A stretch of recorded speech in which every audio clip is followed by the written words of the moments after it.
Idiot with the drill. Once again, little update on the trim with the paint gun. I'm a fucking idiot. Alright, well, let's take a gander. Let's take a gander right in there. Oh, that's feo. That is feo. Mooey, mooey, feo. Are you getting that? I don't know. Whatever. Anyways, there we go. Cha-ching, cha-ching, cha-ching. Alright, so that's a fail right there in my opinion. I'm looking at the sheen. A lot is okay, but I don't know. Ladies and gentlemen, I think I fucked up.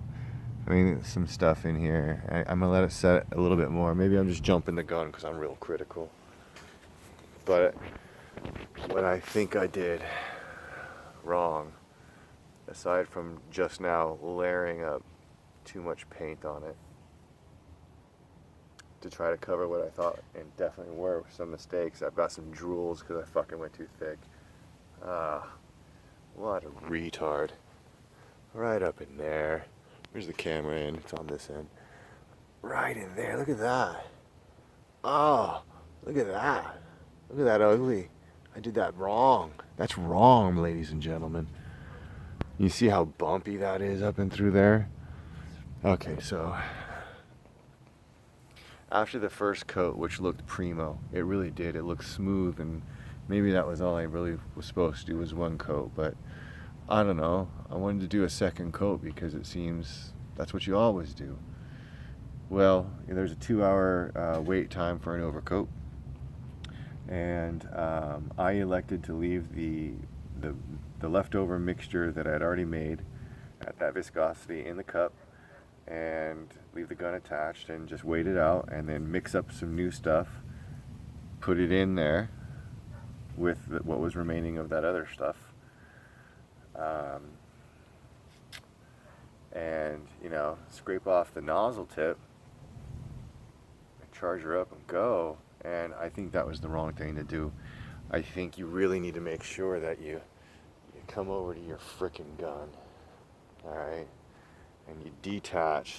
It's like an upper and lower receiver type thing. So let me set you down for a sec. So you take it, you get your little eject button here. Clink, clink, bam. Never get this part wet. This part you gotta get wet. So I'd left all the paint in here, and I just ended up cleaning this off right here and giving it a little poker, and felt that was sufficient, and that's not sufficient, ladies and gentlemen. So anyways, I don't think that the spit was spitting the way it was intended, so I got some weird patterns that I tried to hide by layering in more paint.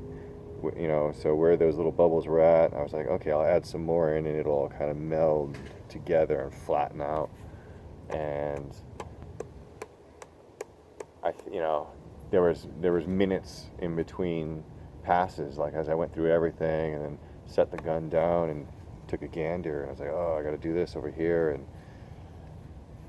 I feel like a fucking idiot. So, idiot with the drill, with the spray gun. I might have to eat the cost on this, and I'll find out. Well, I'm going out of town, so I'll look at it later in an hour or so and see if it's all come together. Those drips, there's nothing to do about the drips, but those inner valleys and the crevasses, if that's gone away, well, that's cool, because I can get away with slicing the drips on the side and just putting a brushed over coat. There's going to be some silicone or some latex sealant going in between that and the casings anyways. So man, I was so excited. I was so fucking pumped, and now I'm just an idiot. So I puts the kibosh on that. I'm gonna get some stuff handled in the storage kitchenette conversion Oh, I'm bummed. That took me out of my mode. So, live and learn, people. Always clean your weapons.